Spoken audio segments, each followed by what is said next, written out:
जय सदाशिव, जय शिव शंभु। श्रावण महात्म्य कथा श्रृंखला 10वां अध्याय। शनिवार की व्रत कथा। श्री हनुमान, श्री नरसिंह तथा शनि की व्रत कथा।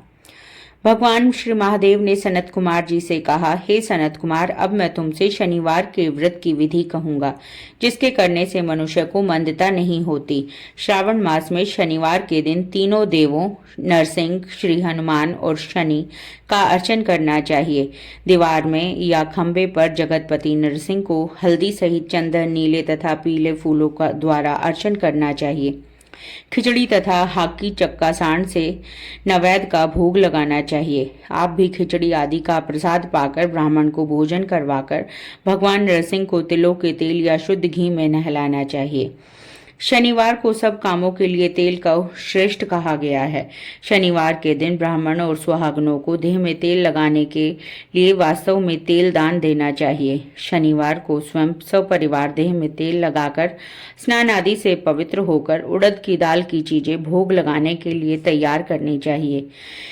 इस तरीके से शनिवार को शनि का व्रत करना चाहिए। ऐसा करने से मनुष्य के मकान में लक्ष्मी जी आकर निवास करती हैं, धन धान्य की वृद्धि होती है और निसंतान पुत्रवान हो जाता है। इस संसार में हर प्रकार का सुख भोग कर अंत में उसे बैकुंठ की प्राप्ति होती है। भगवान नरसिंह के वर तथा प्रसाद से उसकी दिवंगत व्यापिनी सुंदर कीर्ति होती है। हे सनत कुमार, मैंने तुमको भगवान नरसिंह का उत्तम व्रत बतलाया है। इस तरह मनुष्य को शनि का व्रत करना चाहिए। अब मैं तुम्हें शनि के व्रत के संबंध में बतलाऊंगा। ध्यान पूर्वक सुनो। एक लंगड़े ब्राह्मण या उसके न मिलने पर किसी अन्य ब्राह्मण को तिल का तेल मलकर गर्म पानी में स्नान करवाकर ऊपर नरसिंह जी के व्रत में बतलाया गया भोजन करवाकर शनि के प्रीत्यर्थ तेल, लोहा, तिल, उड़द और कंबल का दान करना चाहिए। इससे शनिदेव प्रसन्न होंगे। मन में ऐसा विचार करना चाहिए। शनिदेव को तिलों के तेल से नहलाना चाहिए। शनिदेव की पूजा के लिए तिल, उड़द और चावल उत्तम माने गए हैं। हे सोम्भ, अब मैं शनिदेव के ध्यान के संबंध में बतलाऊंगा। आप सावधान होकर सुनिए। शनैश्चर का रंग काला है, गति मंद है, कश्यप गोत्र है। शनि का जन्म सौराष्ट्र देश में हुआ है। सूर्य नारायण पुत्र वरदाता हैं। इंद्र नीलमणि तुल्य कांतिमान हैं। वाण, धनुष तथा त्रिशूलधारी हैं। गिद्ध की सवारी है। यम अधिदेवता हैं। कस्तूरी, चंदन, अगर, गूगल और नैवेद्य में उड़द की खिचड़ी प्रिय है। शनि के अर्चन में लोहे की प्रतिमा बनानी चाहिए। दान देने के लिए काले रंग का ब्राह्मण उत्तम है। उसे 2 काले कपड़े और काले रंग की गाय बछड़े सहित दान में देनी चाहिए और प्रार्थना व स्तुति करनी चाहिए।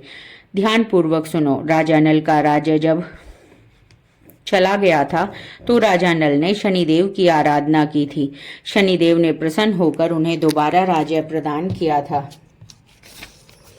मनुष्य को चाहिए कि वह इस प्रकार शनिदेव की आराधना कर कहे कि मेरे ऊपर शनिदेव प्रसन्न हो। नीलांजन के तुल्य कीर्तिमान, अति मंद भ्रामी छाया नामक स्त्री से सूर्य द्वारा उत्पन्न शनिश्चर को मैं नमस्कार करता हूँ। मंडल कोण में स्थित पिंगल नामक शनिदेव को मैं नमस्कार करता हूँ। हे देवेश, मुझे अति दीन पर कृपा करो। इस प्रकार स्तुति द्वारा बारंबार प्रणाम करना चाहिए। शनिदेव के अर्चन में शनो देवी इस मंत्र का स्मरण करने 3 वर्णों के लिए वैदिक मंत्र तथा शूद्र के लिए नाम मंत्र कहा गया है।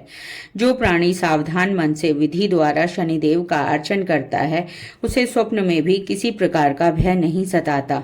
हे सोम्भ, जो मनुष्य इस प्रकार व्रत को करेंगे और श्रावण मास के प्रत्येक शनिवार को भक्ति सहित अर्चन करेंगे, उनके यहाँ शनि द्वारा कभी पीड़ा नहीं पहुंचेगी। शनि जन्म राशि से पहले, दूसरे, चौथे, 5वें, 7वें और 8वें, 9वें तथा 12वें स्थान में हो तो सदा पीड़ा पहुंचाते हैं। उनकी शांति के लिए मनुष्य को शामाग्नि इस मंत्र का जाप करना चाहिए और शनि की प्रसन्नता के लिए इंद्र नीलमणि का दान करना चाहिए। हे विप्र, अब मैं तुम्हें श्री हनुमान जी को प्रसन्न करने की उत्तम विधि बतलाऊंगा। श्रावण मास में शनि के दिन श्री हनुमान जी के प्रिय तीर्थ प्रीतित्यर्थ अभिषेक तिलों के द्वारा रुद्र मंत्रों से करना चाहिए। तेल मिश्रित सिंदूर को उनकी देह में लगाना चाहिए। जपा, अर्क तथा मंदोर माला से अर्चन करके नैवेद्य के लिए उड़द के बड़े तथा अन्य उपचारों द्वारा शक्ति, भक्ति और श्रद्धा द्वारा अर्चन करना चाहिए।